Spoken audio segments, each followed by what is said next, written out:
Sa isang maliit na baryo na napapalibutan ng luntiang palayan at matataas na puno ng niyog, matatagpuan ang Barrio San Isidro.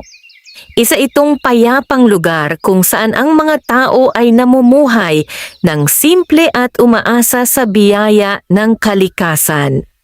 Sa silangan ng baryo ay may isang malawak na ilog na kilala ng mga taga roon bilang Ilog Malinaw.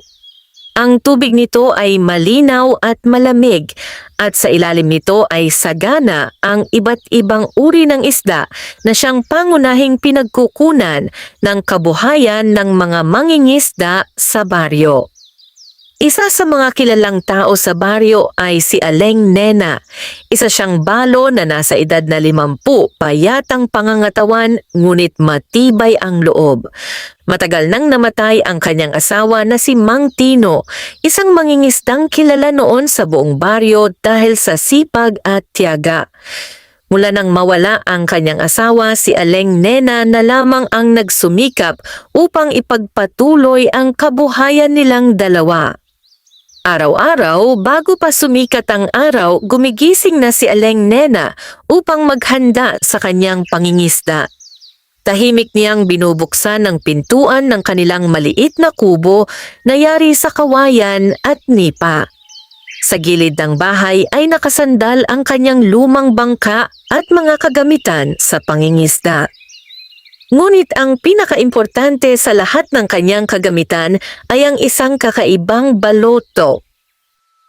Ang baloto ay parang isang maliit na sisidlang gawa sa kahoy at kawayan na karaniwang ginagamit ng mga mangingisda upang ilagay ang kanilang mga nahuling isda. Ngunit ang baloto ni Aleng Nena ay iba sa karaniwan. Ito ay makintab kahit luma na at may mga ukit na tila sinaunang simbolo na hindi maintindihan ng sino mang makakita. Matagal na itong pag-aari ni Aleng Nena at iilan lamang sa baryo ang nakakaalam ng pinagmulan nito.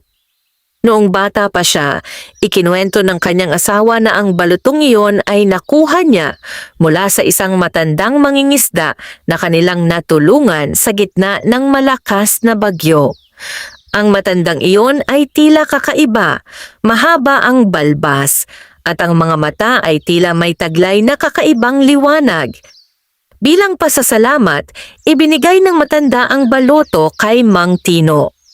Sinabi ng matanda na ang baloto ay hindi ordinaryo at dapat lamang gamitin ng taong may mabuting puso.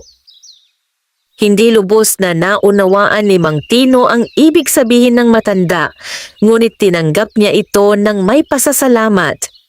Sa simula ay hindi nila napansin ang kakaiba sa baloto.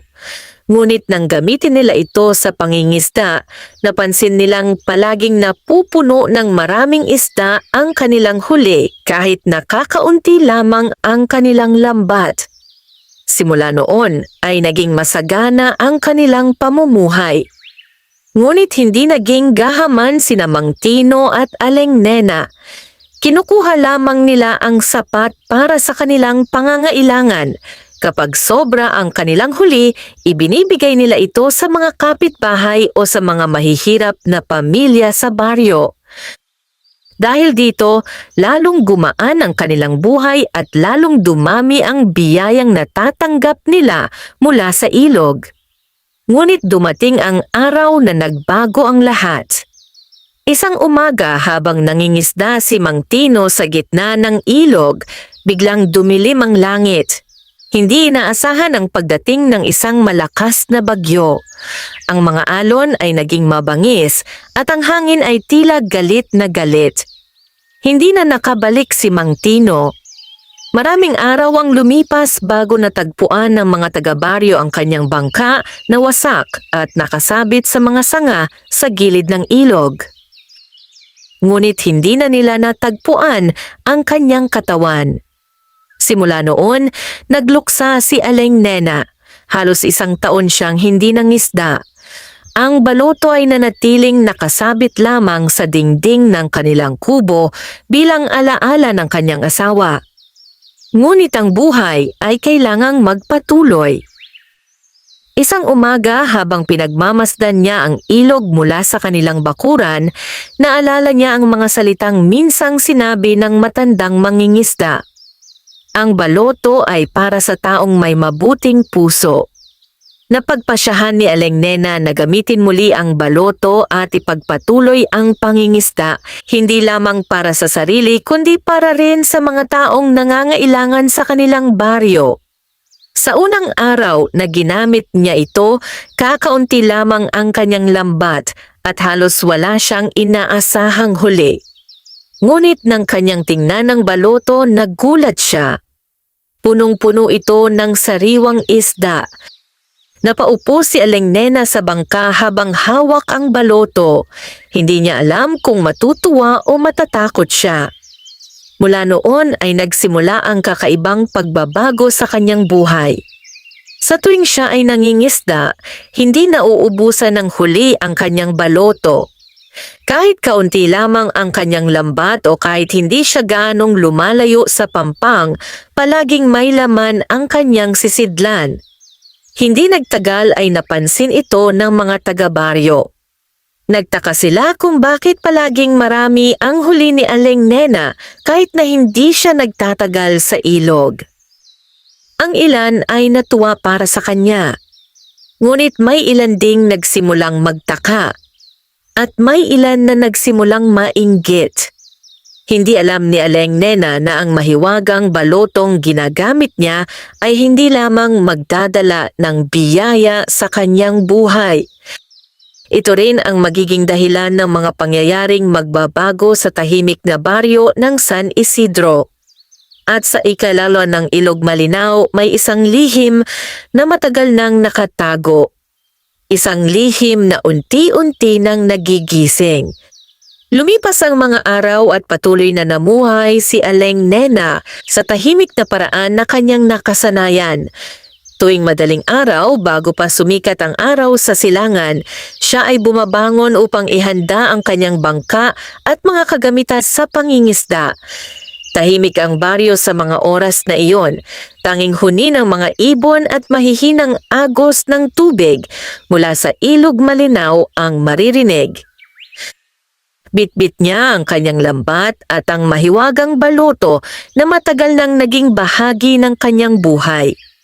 Hindi niya kailanman ipinagmalaki ang kakaibang nangyayari sa kanyang pangingisda. Para sa kanya, ang mahalaga ay may sapat siyang huli upang makakain at may maibahagi sa mga kapitbahay na nangangailangan. Ngunit ang baryo ay maliit lamang. At sa maliit na baryo, mabilis kumalat ang mga usapan. Unti-unting napansin ng mga mangingisda sa San Isidro na halos araw-araw ay may dalang maraming isda si Aling Nena. Kahit paminsan ay hindi siya lumalayo sa pampang, tila mas marami pa rin ang kanyang nahuhuli kaysa sa mga lalaking buong araw naglalayag sa ilog. Isang umaga habang nagtitipon ang ilang mangingisda sa ilalim ng malaking punong mangga sa gitna ng baryo, napag-usapan nila si Aling Nena. Naroon sina Mang Cardo, Mang Lito at Mang Dario na pawang matatagal nang nangingisda sa ilog. Si Mang Cardo ang unang nagsalita. Napansin niya na halos linggo-linggo ay maraming isdang ibinebenta si Aling Nena sa palengke sa kalapit na bayan. Napakamot siya sa ulo habang nag-iisip. Para sa kanya ay kakaiba ang nangyayari. Kilala niya ang ilog. Alam niya kung kailan sagana at kung kailan kaunti ang isda. Ngunit kahit sa mga araw na mahirap manghuli, si Aling Nena ay tila hindi nauubusan ng huli. Si Mang Lito naman ay nagsabi na baka raw may lihim na lugar si Aling Nena sa ilog kung saan maraming isda. Ngunit agad itong kinontra ni Mang Dario. Ayon sa kanya, matagal na niyang kilala si Aling Nena at ang kanyang asawa. Hindi raw iyon mga taong nagtatago ng biyaya sa kapwa. Habang nag-uusap ang tatlo, napadaan si Aling Nena dala ang isang basket ng sariwang tilapia at hito. Binati niya ang mga ito ng may ngiti. Palaging ganoon si Aleng Nena. Kahit pagod mula sa pangingisda, may kabaitan pa rin sa kanyang mukha. Ilan sa mga isda ay ibinigay niya sa mga kapitbahay na wala pang nahuhuli sa araw na iyon. Ngunit habang may mga taong nagpapasalamat sa kanya, may mga matang tahimik na nagmamasid. Isa sa mga iyon ay si Berto. Si Berto ay isang lalaki na nasa edad na 35. Matangkad siya at malakas ang pangangatawan, ngunit kilala sa baryo na may ugaling mapagsamantala. Madalas siyang sumama sa pangingisda, ngunit bihira siyang magkaroon ng magandang huli. Hindi dahil sa malas, kundi dahil mas inuuna niya ang pag-inom at pagsusugal kaysa sa pagtatrabaho. Habang pinagmamasdan niya si Aleng Nena na naglalakad pauwi sa kanyang kubo, may kakaibang pag-iisip na pumasok sa kanyang isipan. Hindi siya naniniwalang tsamba lamang ang lahat. Para sa kanya may lihim si Aleng Nena at nais niya itong malaman. Kinagabihan, habang tahimik na ang baryo at halos lahat ay natutulog na, dahan-dahang lumabas ng kanyang bahay si Berto.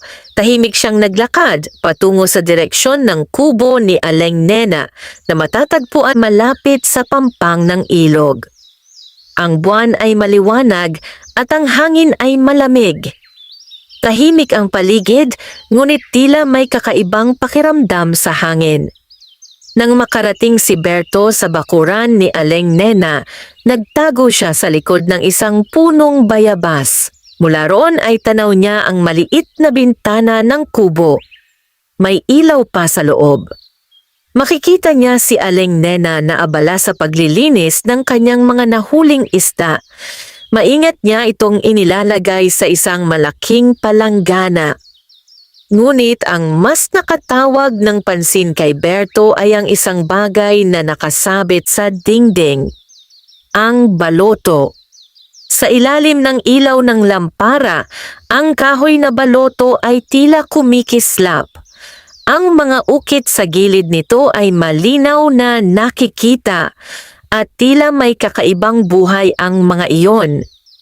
Napakunot ang noo ni Berto. Hindi pa siya nakakita ng ganong klase ng sisidlan. May kakaiba rito. Nanatili siyang nakatingin habang pinagmamasdan ang kilos ni Aleng Nena. Pagkaraan ng ilang sandali, nakita niyang inilapit ni Aleng Nena ang baloto sa palanggana ng isda. Isa-isa niyang inilagay ang mga nahuling isda sa loob nito. Ngunit ang hindi inaasahan ni Berto ay ang nangyari pagkatapos. Matapos mailagay ang lahat ng isda, tila hindi nabawasan ang laman ng baloto. Sa halip ay parang lalo pa itong napuno. Napasinghap si Berto sa kanyang nakita. Hindi niya lubos na maunawaan kung ano ang nangyayari, ngunit sigurado siya sa isang bagay. Hindi ordinaryo ang balotong iyon. At sa sandaling iyon, nagsimulang mabuo sa kanyang isip ang isang plano. Isang planong maaaring magpayaman sa makanya. Habang siya ay nakatago sa dilim at patuloy na pinagmamasdan ang kubo ni Aleng Nena, hindi niya napansin ang isa pang presensya sa paligid. Sa may pampang ng ilog, may isang matandang lalaki na tahimik na nakatayo. Nakasuot ito ng lumang salakot at may hawak na mahabang tungkod. Ang kanyang mga mata ay nakatingin sa direksyon ng kubo ni Aleng Nena. Ngunit hindi si Aleng Nena ang kanyang pinagmamasdan, kundi si Berto. At sa ilalim ng malamlam na liwanag ng buwan, ang mga mata ng matanda ay tila may taglay na kakaibang babala. Parang alam niya na ang katahimikan ng baryo San Isidro ay malapit ng magbago. At ang mahiwagang baloto ni Aleng Nena ay magiging sentro ng isang pangyayaring hindi inaasahan ng sinuman. Maagang nagising si Aleng Nena kinabukasan. Tulad ng nakasanayan, bago pa sumikat ang araw ay naghanda na siya para sa pangingisda. Tahimik pa ang baryo ng San Isidro. Ang hamog ay nakapatong pa sa mga dahon ng damo at ang malamig na simoy ng hangin ay nagmumula sa direksyon ng ilog. Lumabas siya ng kubo habang bit-bit ang kanyang lambat at ang mahiwagang baloto. Dahan-dahan niyang inilagay ang mga ito sa maliit niyang bangka na nakatali sa isang punong kawayan sa gilid ng pampang. Sa mga sandaling iyon ay wala siyang kamalay-malay na may mga matang nagmamasid sa kanya noong nakaraang gabi. Tahimik siyang sumakay sa bangka at dahan-dahang itinulak ito palayo sa pampang. Ang tubig ng ilog malinaw ay payapang dumadaloy. Ang liwanag ng umaga ay unti-unting lumilitaw sa kalangitan. Habang siya ay nasa gitna ng ilog, nagsimula siyang maghagis ng lambat. Hindi siya nagmamadali. Matagal na niyang natutunan na ang ilog ay may sariling ritmo. Kapag ang isang mangingisda ay naging padalos-dalos, madalas ay wala siyang nahuhuli. Ngunit kapag may tiyaga at paggalang sa kalikasan, ang ilog ay kusang nagbibigay. Matapos ang ilang sandali, hinila niya ang kanyang lambat. Ilan lamang ang nahuli. Ngunit hindi yon alintana ni Aling Nena. Inilagay niya ang mga iyon sa kanyang baloto at ipinagpatuloy ang pangingisda. Habang patuloy siyang naghahagis ng lambat, may isang bangka ang dahan-dahang lumapit mula sa di kalayuan. Ito ay maliit at halos hindi gumagawa ng ingay sa tubig. Nang mapansin ni Aling Nena ang papalapit na bangka, nakita niya ang isang matandang lalaki na nakaupo roon. Ang matanda ay nakasuot ng kupas na damit at may salakot sa ulo. May hawak din itong mahabang tungkod. Huminto ang bangka ng matanda ilang metro mula sa kanya. Tahimik lamang itong nakatingin. Ngumiti si Aling Nena bilang pagbati. Sa baryo nila, karaniwan nang bumabati ang mga tao kahit hindi nila lubos na kilala ang isa't isa. Tinango lamang ng matanda ang kanyang ulo.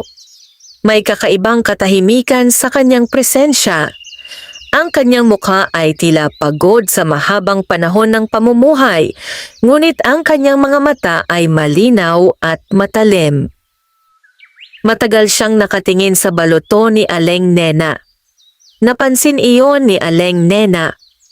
Napangiti siya at sinabi na matagal na niyang ginagamit ang sisidlang iyon sa pangingisda. Ayon sa kanya, minana niya ito mula sa kanyang yumaong asawa. Tahimik na nakinig ang matanda. Katapos ng ilang sandali ay nagsalita ito sa mahinahong tinig. Sinabi ng matanda na ang ilog ay may mga lihim na hindi nakikita ng karamihan. May mga biyayang ibinibigay ito sa mga taong marunong gumalang at magpasalamat. Ngunit ayon din sa kanya, ang mga biyayang iyon ay may kasamang pananagutan. Hindi agad naunawaan ni Aling Nena ang ibig sabihin ng matanda. Para sa kanya, ang baloto ay simpleng kasangkapan lamang na nagbigay ng magandang kapalaran sa kanilang pamilya. Ngunit ang matanda ay tila may ibang alam. Tinitigan nito ang baloto at marahang sinabi na ang sisidlang iyon ay hindi ginawa ng karaniwang tao. Ito ay isang bagay na matagal nang umiiral sa ilog. Isang bagay na konektado sa mga nilalang na nagbabantay sa tubig. Napatigil si Aling Nena sa kanyang ginagawa. Hindi siya natakot, ngunit naguluhan siya sa sinabi ng matanda. Sa loob ng maraming taon na ginagamit nila ang baloto, hindi kailanman sinabi ng kanyang asawa ang ganoong bagay. Tanging ang kwento lamang tungkol sa matandang mangingisdang nagbigay nito sa kanila ang kanyang naaalala. Ngumiti ng bahagya ang matanda. Sinabi niya na minsan ay may mga bagay na hindi kailangang ipaliwanag agad. Ang mahalaga ay kung paano ginagamit ng tao ang biyayang natatanggap niya. Sa sandaling iyon ay hinila ni Aling Nena ang kanyang lambat. Muli, kakaunti lamang ang laman nito. Ngunit nang tingnan niya ang baloto, napansin niyang napakarami ng isda sa loob. Halos mapuno na ito. Napatingin ang matanda sa baloto at marahang tumango. Parang hindi na siya naggulat sa kanyang nakita.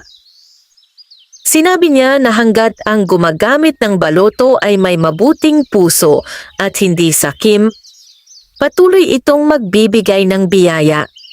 Ngunit may isang bagay na kailangan tandaan. Kapag ang isang taong puno ng kasakiman ay nagtangkang kunin o gamitin ang baloto, maaaring magising ang mga puwersang matagal nang natutulog sa ilalim ng ilog. Hindi na nagtanong pa si Aling Nena. Hindi niya alam kung paano tutugon sa mga sinabi ng matanda. Pagkaraan ng ilang sandali, dahan-dahang pinaandar ng matanda ang kanyang bangka. Unti-unti itong lumayo hanggang sa halos hindi na makita sa gitna ng ilog. Tahimik na nagpatuloy si Aling Nena sa kanyang pangingisda. Ngunit sa kanyang isip ay paulit-ulit na bumabalik ang mga salita ng matandang lalaki. Samantala, sa kabilang bahagi ng baryo, maagang nagising si Berto. Buong gabi siyang halos hindi nakatulog dahil sa mga nakita niya. Paulit-ulit niyang iniisip ang mahiwagang baloto. Sa kanyang isipan ay malinaw na malinaw ang nangyari. Hindi ordinaryo ang sisidlang iyon. At kung makukuha niya ito, hindi na siya kailanman maghihirap. Habang nakaupo siya sa labas ng kanyang bahay at nakatingin sa direksyon ng ilog, unti-unting nabuo ang isang desisyon sa kanyang isip. Hindi na siya maghihintay. Gagawin niya ang lahat upang mapasakamay ang baloto ni Aling Nena. At sa kanyang puso, ang kasakiman ay nagsimula ng mangibabaw. Hindi niya alam na sa sandaling iyon, ang mga pangyayari sa baryo ng San Isidro ay nagsisimula ng umikot sa isang landas na hindi na madaling mapipigilan. Lumipas ang ilang araw matapos ang pagkikita ni Aling Nena at ng matandang lalaki sa gitna ng ilog malinaw. Hindi na muling nakita ni Aling Nena ang matanda, ngunit ang mga salita nito ay nanatili sa kanyang isip. Habang siya ay naglalayag sa ilog tuwing umaga, paminsan-minsan ay napapatingin siya sa baloto na nakalagay sa gilid ng kanyang bangka. Ang mga ukit sa kahoy nito ay tila mas malinaw niyang napapansin ngayon. Noon ay balewala lamang sa kanya ang mga iyon. Ngunit matapos ang sinabi ng matanda, tila may kakaibang kahulugan ang bawat ukit na nakaukit sa sisidlan. Sa kabila nito, ipinagpatuloy ni Aling Nena ang kanyang simpleng pamumuhay. Tuwing siya ay may labis na huli, ibinabahagi niya ito sa mga kapitbahay. Ang ilan ay ibinebenta niya sa palengke sa bayan upang may pambili siya ng bigas, asin at iba pang pangangailangan. Dahil dito, lalo siyang minahal ng maraming tao sa baryo.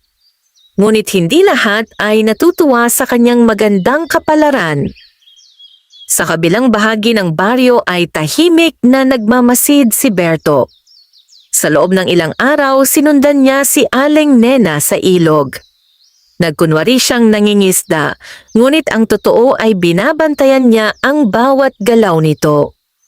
Napansin niyang kahit kakaunti lamang ang nahuhuli ni Aling Nena sa lambat, palaging napupuno ang baloto.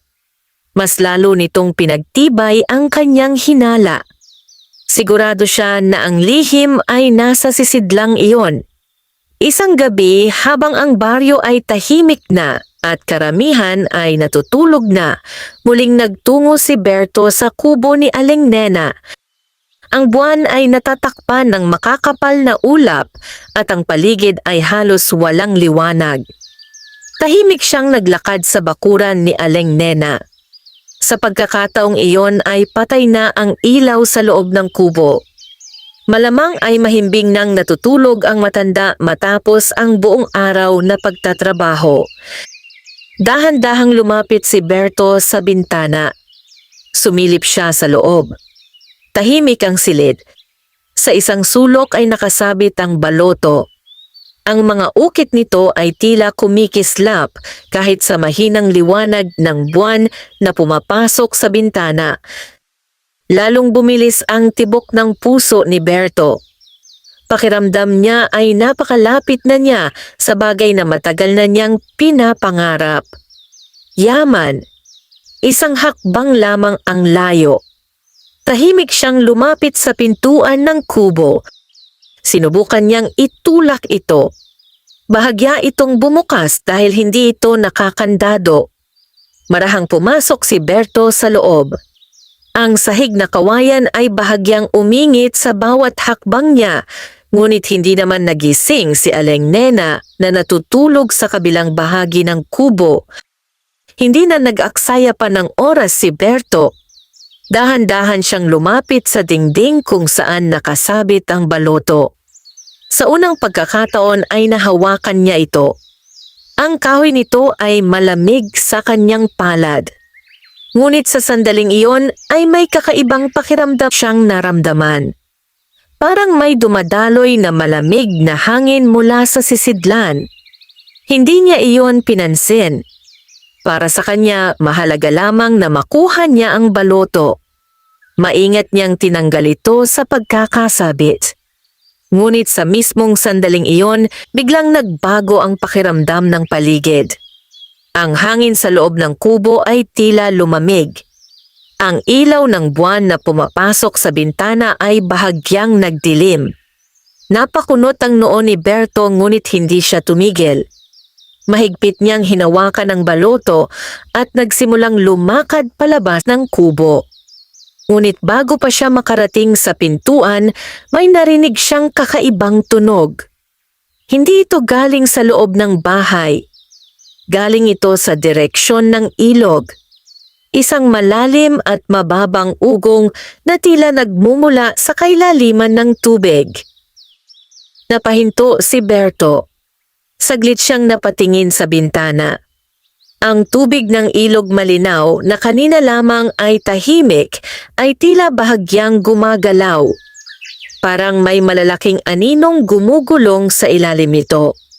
Hindi niya maipaliwanag ang kanyang nararamdaman. Sa unang pagkakataon ay may bahagyang takot na pumasok sa kanyang dibdib. Ngunit nanaig pa rin ang kanyang kasakiman. Mas hinigpitan niya ang pagkakahawak sa baloto at mabilis na lumabas ng kubo. Hindi niya napansin na sa sandaling tuluyan niyang nailabas ang baloto mula sa bahay ni Aling Nena, biglang tumahimik ang hangin. Ang ilog ay tila naging mas madilim. At sa kailaliman nito may isang bagay na tila nagising mula sa matagal na pagkakatulog. Samantala sa loob ng kubo bahagyang nagmulat ng mata si Aling Nena. Hindi niya alam kung bakit siya nagising. Ngunit may kakaiba siyang pakiramdam. Parang may nawala sa loob ng kanyang tahanan. Dahan-dahan siyang bumangon at napatingin sa dingding. Nanlaki ang kanyang mga mata. Wala na ang baloto. Sa sandaling iyon ay napansin niya rin ang kakaibang pagbabago sa hangin na nagbumula sa ilog. Tahimik siyang tumayo at lumabas ng kubo. Sa malayo ay nakita niya ang isang anino na mabilis na naglalakad palayo sa kanyang bakuran. At kahit madilim ang gabi, nakilala niya ang hugis ng taong iyon.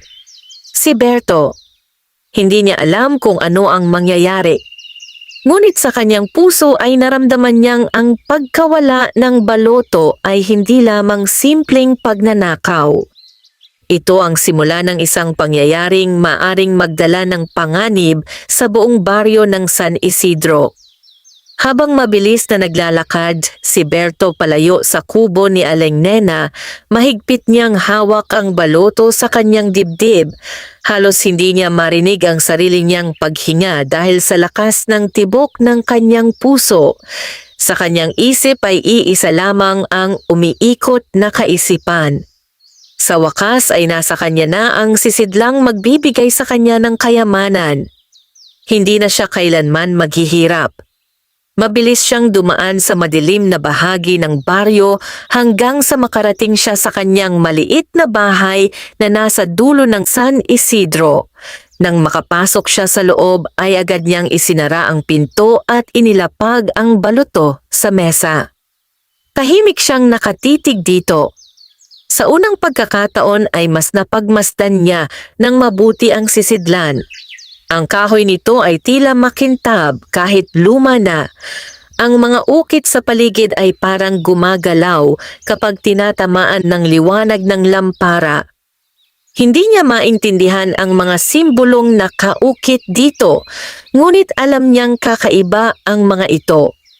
Dahan-dahan niyang hinawakan ang gilid ng baloto. Sa sandaling iyon ay tila may malamig na dumaloy sa kanyang kamay. Ngunit sa halip na matakot, lalo pa siyang nasabik. Kumuha siya ng maliit na isda na nahuli niya nung araw na iyon at inilagay ito sa loob ng baloto. Tahimik siyang naghintay. Ilang sandali ang lumipas. Walang nangyari. Napakunot ang noo ni Berto. Inisip niya na baka may ibang paraan upang gumana ang sisidlan. Naghahanap siya ng isa pang isda at muling inilagay ito sa baloto. Muli siyang naghintay. Ngunit muli ring walang nangyari. Unti-unting napalitan ng pagkainis ang kanyang muka. Sigurado siya sa kanyang nakita noong nakaraang gabi. Nakita niyang napupuno ang baloto kahit kakaunti lamang ang inilalagay ni Aling Nena. Ngunit ngayon ay tila ordinaryong sisidlan lamang ito. Hindi niya alam na sa mismong sandaling iyon sa kabilang bahagi ng baryo, nakatayo si Aling Nena sa pampang ng ilog. Tahimik niyang pinagmamasdan ng tubig ng ilog malinaw. Ang ilog na matagal na niyang kilala bilang payapa ay tila nagbago. Ang tubig nito ay bahagyang mas maalon kahit wala namang hangin. Paminsan-minsan ay may malalaking alon na biglang lilitaw at agad ding mawawala. Hindi maipaliwanag ni Aling Nena kung bakit ganoon ang kanyang nararamdaman. Ngunit malinaw sa kanyang puso na may mali. Naalala niya ang sinabi ng matandang lalaki na kanyang nakilala sa ilog. Na kapag ang isang taong puno ng kasakiman ay nagtangkang kunin ng baloto, maaaring magising ang mga puwersang matagal nang natutulog sa ilalim ng ilog. Sa sandaling iyon ay may narinig siyang mahinang yabag mula sa likuran. Paglingon niya ay nakita niya ang isang pamilyar na anyo. Ang matandang lalaki na nakasalubong niya sa ilog ilang araw na ang nakalipas ay nakatayo ngayon sa pampang. Tahimik itong nakatingin sa tubig. Lumapit si Aling Nena at magalang na bumati. Hindi na siya nagulat sa presensya ng matanda. Para bang inaasahan na niya itong makita muli. Matagal silang tumingin sa ilog bago nagsalita ang matanda. Sinabi nito na ang baloto ay hindi lamang isang sisidlan na nagbibigay ng isda. Ito ay isang bagay na konektado sa mga nilalang na nagbabantay sa ilog. Sa loob ng maraming taon ay nanatiling payapa ang mga iyon dahil ang baloto ay nasa kamay ng isang taong marunong gumalang sa biyaya ng kalikasan. Ngunit ngayong wala na ang baloto sa tamang tagapangalaga, nagsisimula ng magising ang galit ng ilog. Napatingin si Aling Nena sa madilim na tubig. Hindi niya kailangang magtanong kung sino ang kumuha ng baloto.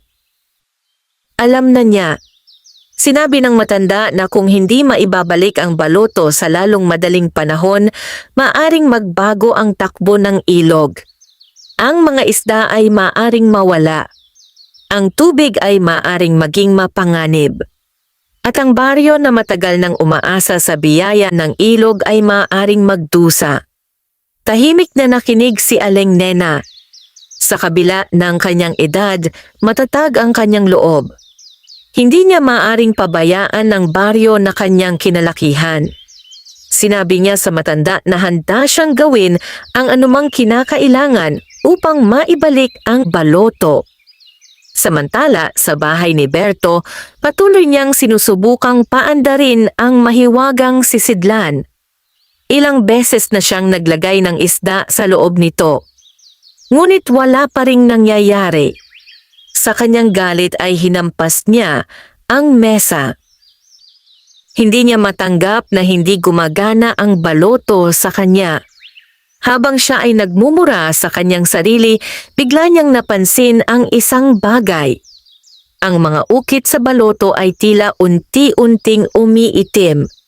Ang kahoy nito ay tila nagiging mas malamig. At mula sa loob ng sisidlan ay may lumalabas na napakahinang tunog.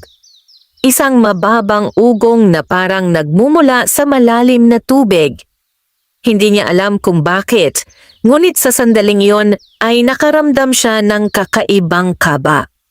Sa labas ng kanyang bahay ay biglang umihip ang malamig na hangin mula sa direksyon ng ilog.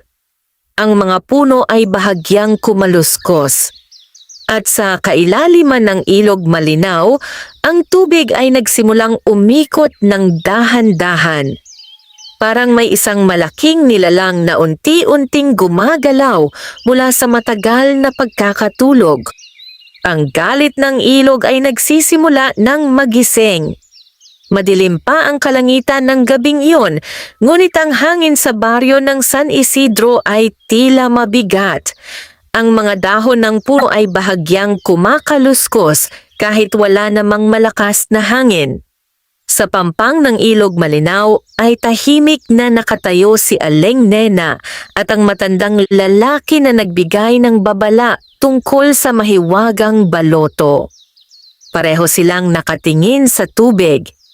Ang ilog na dating payapa ay tila may kakaibang kilos.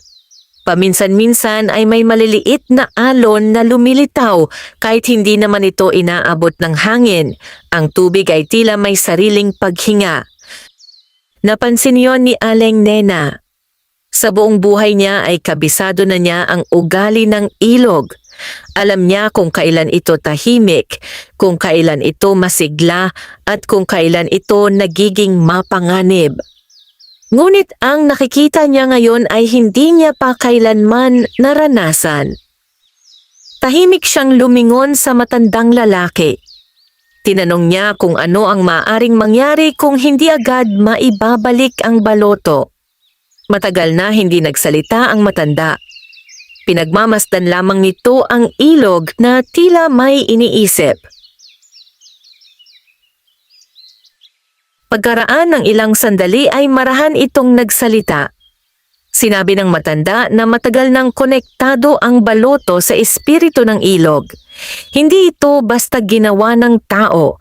Ito ay nilikha upang maging tulay sa pagitan ng kalikasan at ng mga taong marunong gumalang sa biyaya ng tubig. Ang baloto ay parang pangako. Isang kasunduan na ang biyaya ng ilog ay ibinibigay sa mga taong hindi sakim.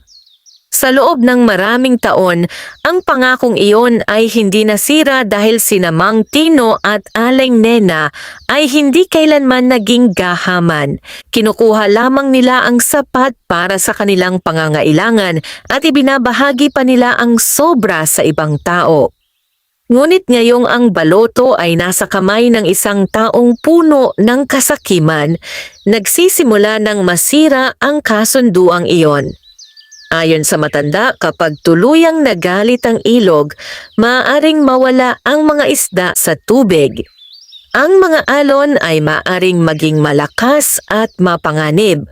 Ang mga bangka ng mga mangingisda ay maaaring hindi na makabalik sa pampang. Tahimik na nakinig si Aling Nena. Ramdam niya ang bigat ng mga salitang iyon. Hindi lamang ang kanyang kabuhayan ang nakataya. Ang buong baryo ng San Isidro ay maaaring maapektuhan. Sa sandaling iyon ay may narinig silang malakas na tunog mula sa gitna ng ilog. Parang may malaking bagay na lumutang sa ilalim ng tubig at muling lumubog. Napatingin si Aling Nena sa direksyon ng tunog. Bahagyang gumalaw ang tubig at nagkaroon ng malawak na bilog na alon. Tahimik lamang ang matanda, ngunit ang kanyang mga mata ay seryosong nakatingin sa ilog. Sinabi niya na nagsisimula ng gumising ang tagabantay ng ilog. Hindi yun isang hayop na tulad ng karaniwang isda. Isa itong sinaunang nilalang na matagal nang nagbabantay sa biyaya ng tubig. Habang ang baloto ay nasa tamang tagapangalaga, nananatiling tahimik ang nilalang na iyon. Ngunit kapag nasira ang balanse, ito ay nagigising. Samantala, sa kabilang bahagi ng baryo, nakaupo si Berto sa loob ng kanyang bahay habang nakatitig sa baloto na nakalapag sa mesa. Hindi pa rin niya maipaliwanag kung bakit hindi ito gumagana sa kanya. Sa halip na magbigay ng biyaya, tila mas lalo pa itong nagiging kakaiba. Ang mga ukit sa kahoy ay tila mas umiitim. Paminsan-minsan ay parang gumagalaw ang mga linya ng ukit kapag tinititigan niya ng matagal. Sa loob ng sisidlan ay patuloy ang mahinang ugong na narinig niya kanina. Hindi ito malakas, ngunit sapat upang magdulot ng kaba sa kanyang dibdib. Sinubukan niyang hawakan muli ang baloto. Sa sandaling yon ay bigla niyang naramdaman ang matinding lamig sa kanyang palad. Parang may tubig na nagyayelo na dumadaloy sa kanyang kamay. Mabilis niyang binitawan ang sisidlan. Sa labas ng kanyang bahay ay biglang dumaan ang isang malakas na ihip ng hangin. Ang mga dahon ng puno ay nagsimulang kumaluskos. Sa di kalayuan ay narinig niya ang malakas na alon mula sa ilog. Napatingin siya sa direksyon nito. Sa unang pagkakataon mula nang nakawin niya ang baloto, nakaramdam siya ng takot. Samantala, sa pampang ng ilog, nagsimulang maglakad si Aling Nena pabalik sa baryo. Alam na niya kung ano ang kailangan niyang gawin. Hindi niya hahayaang magdusa ang baryo dahil lamang sa kasakiman ng isang tao. Handa siyang harapin si Berto. At kahit hindi niya alam kung ano ang mangyayari, determinado siyang maibalik ang mahiwagang baloto sa ilog bago pa tuluyang magising ang galit ng tubig. Kinabukasan ay nagising ang baryo ng San Isidro sa isang kakaibang umaga. Karaniwan, ang unang maririnig sa baryo ay ang tilaok ng mga manok at ang mga mangingisdang naghahanda ng kanilang mga bangka sa pampang ng ilog malinaw. Ngunit sa araw na iyon ay may kakaibang katahimikan. Ang hangin ay tila mabigat at ang ulap sa langit ay makapal kahit wala namang bagyong inaasahan. Isa-isang nagtungo sa pampang ang mga mangingisda ng baryo upang mangisda tulad ng kanilang nakasanayan. Naroon sina Mang Cardo, Mang Lito at Mang Dario.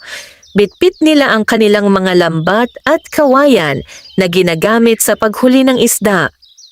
Ngunit nang ihagis nila ang kanilang mga lambat sa ilog, napansin nila ang isang bagay na hindi pangkaraniwan. Matagal na nilang kilala ang ilog. Sa mga oras ng umaga ay madalas nang may sumasamang maliliit na isda sa lambat. Ngunit sa araw na iyon ay halos walang laman ang kanilang mga lambat.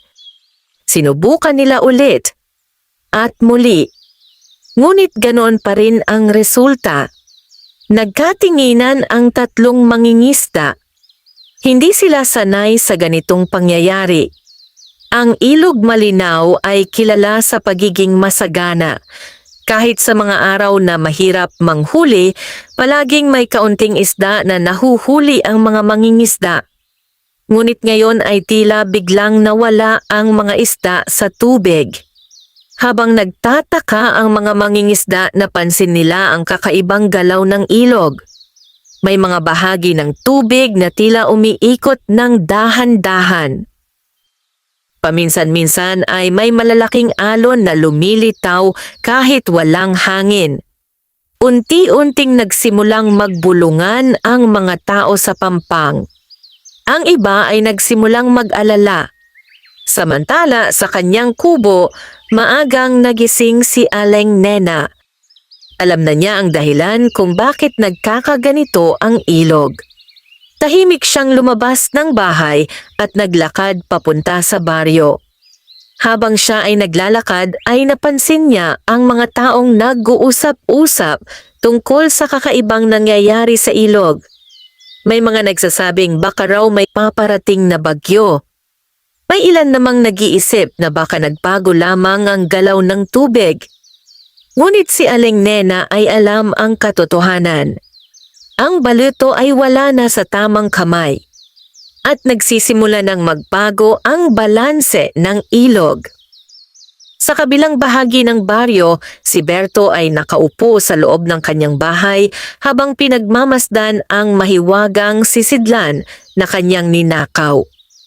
Hindi siya makatulog ng maayos buong gabi.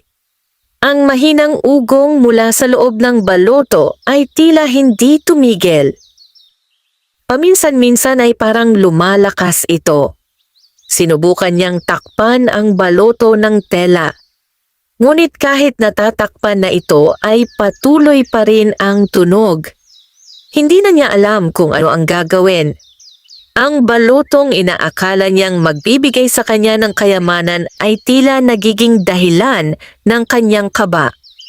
Habang siya ay nakaupo at nag-iisip, may narinig siyang mahinang katok sa pintuan. Napatingin siya rito. Walang tao sa baryo ang karaniwang bumibisita sa kanya sa ganitong oras. Dahan-dahan siyang tumayo at lumapit sa pintuan. Pagbukas niya nito ay nakita niya si Aling Nena na nakatayo sa harap ng kanyang bahay. Tahimik lamang ang matanda, ngunit ang kanyang mga mata ay matatag na nakatingin kay Berto. Hindi na niya kailangang magsalita upang maunawaan ni Berto kung bakit siya naroon. Saglit na natahimik ang dalawa. Ramdam ni Berto na alam ni Aling Nena ang kanyang ginawa. Sa loob ng bahay ay patuloy na maririnig ang mahinang ugong mula sa baloto. Napatingin si Aling Nena sa loob ng bahay. Alam niyang naroon ang sisidlan. Marahan siyang nagsalita. Sinabi niya kay Berto na ang baloto ay hindi dapat gamitin ng taong may kasakiman. Hindi ito magbibigay ng biyaya sa kanya. Sa halip ay magdadala ito ng kapahamakan sa ilog at sa buong baryo. Ngunit si Berto ay hindi agad sumagot. May bahagi ng kanyang isip na natatakot. Ngunit ang mas malakas na bahagi ay ang kanyang kasakiman. Para sa kanya, napakalapit na niya sa bagay na magbabago sa kanyang buhay. Hindi niya nais itong isuko. Habang tahimik silang nagkakatitigan, biglang narinig ang malakas na ugong mula sa direksyon ng ilog. Ang tunog ay parang malalim na pag-ungol na nagmumula sa ilalim ng tubig. Napatingin ang dalawang tao sa direksyon ng ilog. Mula sa malayo ay makikita ang tubig na tila umiikot at umaalon ng mas malakas kaysa kanina. At sa gitna ng umiikot na tubig ay may isang maitim na anino na bahagyang lumitaw sa ibabaw bago muling lumubog sa kailaliman. Sa sandaling yon ay napagtanto ni Berto na ang babala ni Aling Nena ay maaring totoo. Ngunit maaring huli na ang lahat. Ang galit ng ilog ay tuluyan ng nagsisimulang magpakita. Matapos marinig ang malakas na ugong mula sa direksyon ng ilog malinaw, sandaling natahimik sina Aling Nena at Berto. Ang hangin sa paligid ay tila naging mas malamig at kahit ang mga dahon ng puno ay tumigil sa paggagalaw. Pareho silang napatingin sa direksyon ng ilog. Sa di kalayuan ay makikita ang kakaibang paggalaw ng tubig.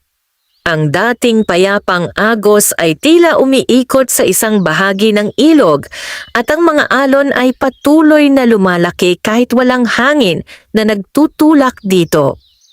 Ang mga tao sa baryo na nasa Pampang ay nagsimulang magtaka. Ang ilang mangingisda ay agad na hinila ang kanilang mga bangka palayo sa tubig dahil sa takot na baka lumakas ang alon. Habang ang iba naman ay tahimik lamang na nagmamasid, hindi alam kung ano ang dapat gawin. Sa harap ng bahay ni Berto ay nanatiling nakatayo si Aling Nena. Muli siyang nagsalita sa mahinahong tinig. Sinabi niya na hindi pa huli ang lahat kung ibabalik ni Berto ang baloto. Ayon sa kanya, maaaring humupa pa ang galit ng ilog kung maibabalik ang sisidlan sa tamang tagapangalaga. Ngunit si Berto ay tila naguguluhan. Hindi niya inaasahan na ang simpleng pagnanakaw ng isang sisidlan ay maaaring magdulot ng ganoong kaguluhan. Sa kanyang isip ay nagsimulang bumalik ang mga pangyayari mula nang kunin niya ang baloto. Ang malamig na pakiramdam ng hawakan niya ito. Ang kakaibang ugong na nagmumula sa loob nito. At ang mga ukit sa kahoy na tila nagbabago.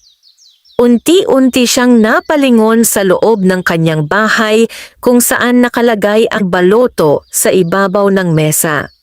Sa sandaling yon ay muling lumakas ang ugong mula sa direksyon ng ilog. Mas malakas na ngayon kaysa kanina. Napatingin muli ang dalawang tao sa direksyon ng tubig. Sa gitna ng umiikot na agos, ay unti-unting lumitaw ang isang malaking anino sa ilalim ng tubig. Hindi ito malinaw na makita, ngunit sapat na ang laki nito upang magdulot ng takot sa sinumang makakakita. Ang tubig sa paligid nito ay patuloy na umiikot. Parang may isang napakalaking nilalang na gumagalaw sa kailaliman. Sa Pampang ay nagsimulang magtakbuhan ang ilang tao sa baryo. Ang mga bata ay tinawag ng kanilang mga magulang upang lumayo sa tubig. Ang mga mangingisda naman ay nagkatinginan habang nagtataka kung ano ang nangyayari sa ilog na matagal na nilang kilala. Samantala si Aling Nena ay tahimik na nakatingin sa ilog. Hindi na siya nagulat sa kanyang nakikita. Sa halip ay tila lalo pa siyang naging matatag. Naalala niya ang sinabi ng matandang lalaki noong nakaraang gabi na may isang sinaunang nilalang na nagbabantay sa biyaya ng ilog. Habang ang baloto ay nasa kamay ng taong marunong gumalang sa kalikasan, nananatiling tahimik ang nilalang na iyon. Ngunit kapag nasira ang balanse, ito ay nagigising. At ngayon ay malinaw na nagsisimula nang magpakita ang nilalang na iyon. Biglang lumakas ang alon sa ilog. Isang malakas na hampas ng tubig ang umabot hanggang sa Pampang. Ang mga bangkang nakatali sa gilid ng ilog ay nagsimulang umalog. Napaatras ang mga tao sa baryo. Sa sandaling iyon ay napalingon si Berto kay Aling Nena. Sa kanyang mukha ay makikita ang takot na hindi niya kayang itago. Sa unang pagkakataon mula nang nakawin niya ang baloto, napagtanto niya na maaaring totoo ang lahat ng babala. Muli siyang napatingin sa loob ng bahay. Ang baloto ay naroon pa rin sa mesa. Ngunit ngayon ay tila mas madilim ang kulay nito. Ang mga ukit sa kahoy ay parang mas malinaw at mas malalim. At mula sa loob nito ay patuloy na lumalabas ang mababang ugong na tila sumasabay sa galaw ng ilog. Napansin yon ni Aling Nena. Alam niya kung ano ang ibig sabihin nito. Ang baloto at ang nilalang sa ilog ay konektado. Habang hawak ng maling tao ang sisidlan, lalo lamang lalakas ang galit ng tubig. Tahimik siyang lumapit kay Berto. Sa kanyang mga mata ay walang galit. Mayroon lamang pag-aalala. Sinabi niya na kung hindi agad maibabalik ang baloto sa ilog, maaring tuluyang magising ang nilalang sa kailaliman. At kapag nangyari iyon, hindi lamang ang ilog ang magagalit. Maaring pati ang baryo ng San Isidro ay madamay sa kapahamakan.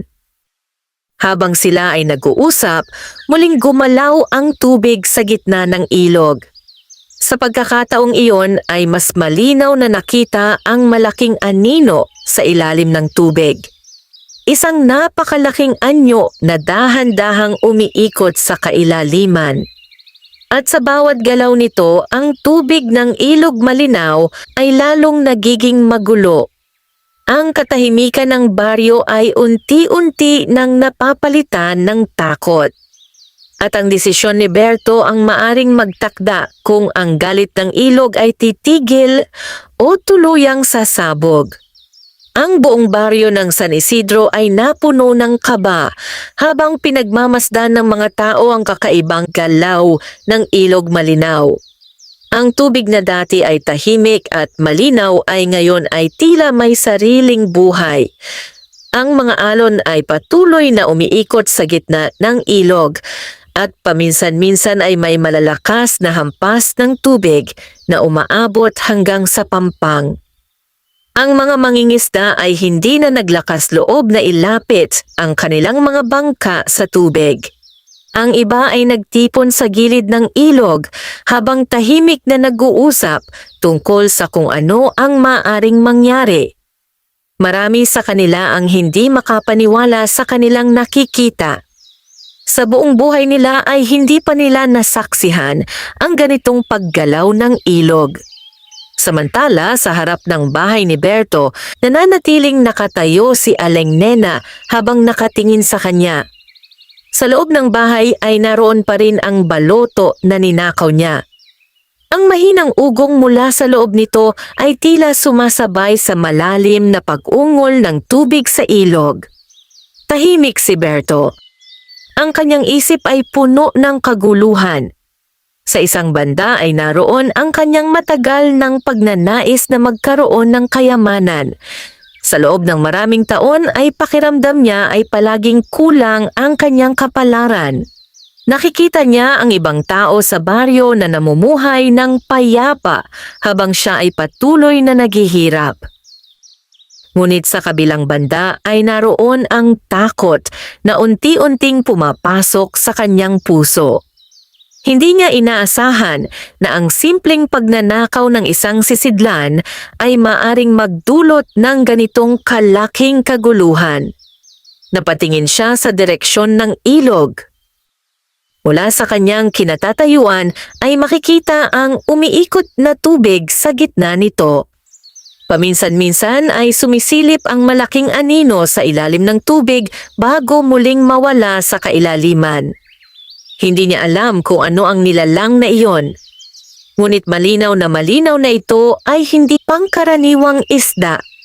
Unti-unti siyang napaupo sa harap ng kanyang bahay. Ang kanyang mga kamay ay bahagyang nanginginig. Sa unang pagkakataon ay naisip niyang baka mali ang kanyang ginawa. Tahimik na lumapit si Aling Nena at tumayo sa kanyang harap. Hindi siya nagtaas ng boses. Hindi rin siya nagpakita ng galit. Sa halip ay mahinahon niyang sinabi kay Berto na ang biyaya ng ilog ay hindi kailanman ibinibigay sa pamamagitan ng kasakiman. Ang ilog ay nagbibigay sa mga taong marunong magpasalamat at magbahagi. Ngunit kapag sinubukan ng isang tao na kunin ang biyayang yon para lamang sa sarili, nagbabago ang balanse ng kalikasan. Muling napatingin si Berto sa loob ng kanyang bahay. Ang baloto ay naroon pa rin sa mesa. Ngunit ngayon ay tila mas mabigat itong tingnan. Para bang hindi na ito simpleng sisidlan. Para itong isang bagay na may dalang malaking responsibilidad. Sa di kalayuan ay muling lumakas ang ugong ng ilog. Ang tubig sa gitna nito ay biglang tumaas at bumagsak muli na parang may malaking katawan na gumagalaw sa ilalim. Napatingin ang mga tao sa baryo sa direksyon ng tubig. May ilan na nagsimulang magdasal. Ang iba naman ay nagsimulang tawagin ang kanilang mga pamilya upang lumayo sa pampang. Unti-unting tumayo si Berto.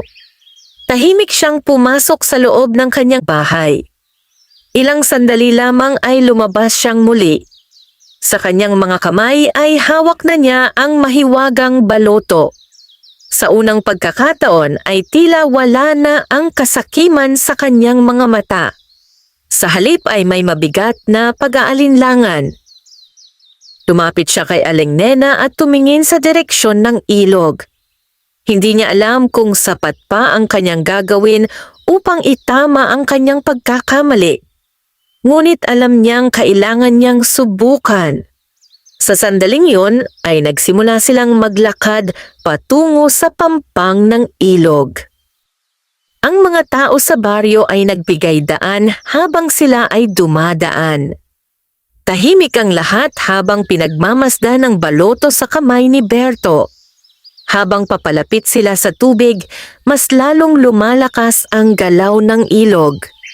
Ang umiikot na bahagi ng tubig sa gitna ay tila lumalaki.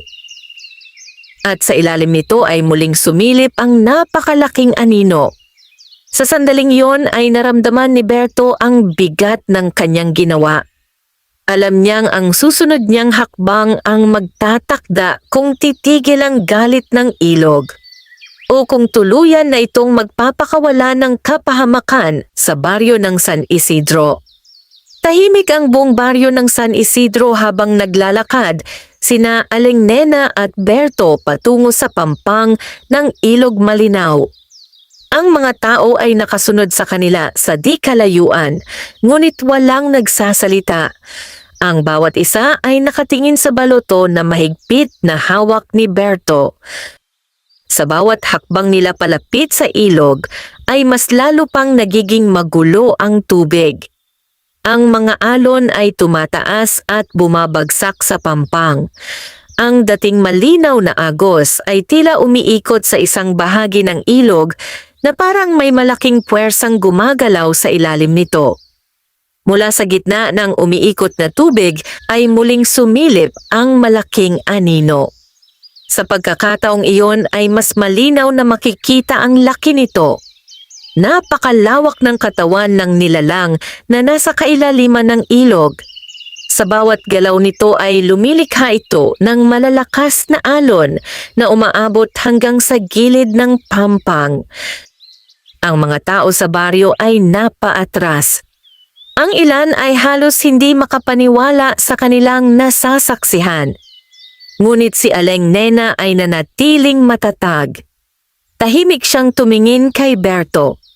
Sinabi niya na ang baloto ay kailangang ibalik sa tubig kung saan ito konektado. Doon lamang maaring humupa ang galit ng ilog. Napatingin si Berto sa baloto na hawak niya. Ang kahoy nito ay malamig pa rin sa kanyang mga palad. Ang mga ukit sa paligid ay tila mas malinaw ngayon, parang may sariling liwanag sa ilalim ng madilim na ulap sa langit. Sa loob ng sisidlan ay patuloy pa rin ang mahinang ugong. Ngunit ngayon ay tila mas mabagal na ang tunog nito. Huminga ng malalim si Berto. Sa sandaling iyon ay malinaw sa kanyang isip ang bigat ng kanyang pagkakamali. Hindi niya inisip ang maaring mangyari sa baryo. Hindi niya inisip ang ilog na matagal nang nagbibigay buhay sa mga tao sa San Isidro. Ang inisip lamang niya ay ang sarili niyang kapakinabangan. Unti-unti siyang lumapit sa gilid ng tubig. Ang malamig na alon ay bahagyang dumampi sa kanyang mga paa. Sa gitna ng ilog ay muling gumalaw ang malaking anino. Parang nararamdaman nito ang presensya ng baloto. Nakatayo sa likuran niya si Aling Nena habang tahimik na pinagmamasdan ang nangyayari. Sa paligid nila ay tahimik ang mga tao ng baryo. Walang nagsasalita.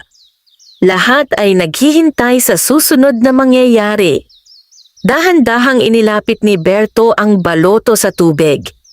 Sa sandaling yon ay bahagyang lumakas ang ugong mula sa loob nito. Ang tubig sa ilog ay tila mas lalong umiikot. Ngunit hindi na umatras si Berto. Marahan niyang ibinaba ang baloto sa ibabaw ng tubig. Sa sandaling dumampi ito sa ilog, biglang tumigil ang ugong na nagmumula sa sisidlan. Ang mga ukit sa kahoy ay bahagyang kumislap bago unti-unting naging tahimik. Ang umiikot na tubig sa gitna ng ilog ay nagsimulang bumagal. Mula sa kailaliman ay muling lumitaw ang malaking anino.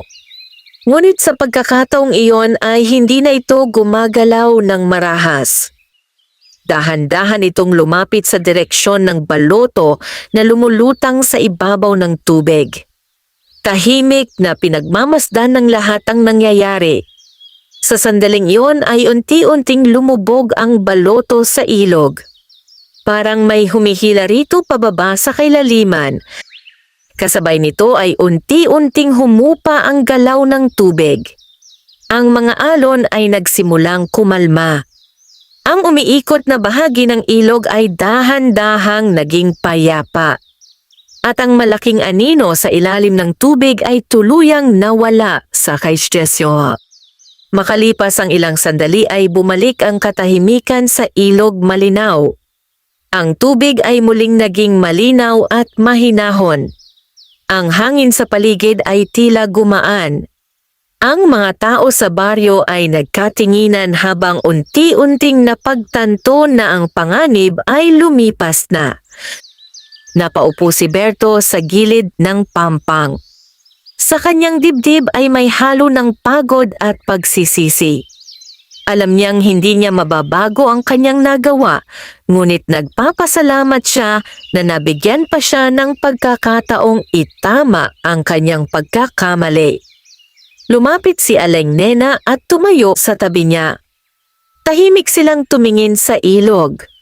Sa ibabaw ng tubig ay muling lumitaw ang maliliit na kumpol ng isda na lumalangoy malapit sa pampang.